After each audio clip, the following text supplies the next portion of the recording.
حضرت اسامہ بن عمیر ہزلی رضی اللہ تعالیٰ عنہ سے روایت ہے، اللہ کے رسول صلی اللہ علیہ وآلہ وسلم نے فرمایا، اللہ تعالیٰ پاکیزگی کے بغیر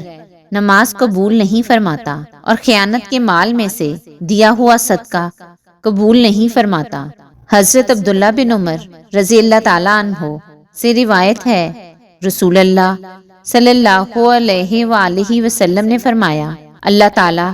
پاکیزگی کے بغیر نماز قبول نہیں فرماتا اور خیانت کے مال میں سے صدقہ قبول نہیں فرماتا۔ حضرت علی رضی اللہ تعالیٰ عنہ سے روایت ہے، رسول اللہ صلی اللہ علیہ وآلہ وسلم نے فرمایا، نماز کی کنجی پاکیزگی ہے اور نماز کی تحریم اس میں پابندیاں لگانے والی چیز تکبیر ہے، اور نماز کی تحلیل اس میں پابندیاں ختم کرنے والی چیز سلام ہے۔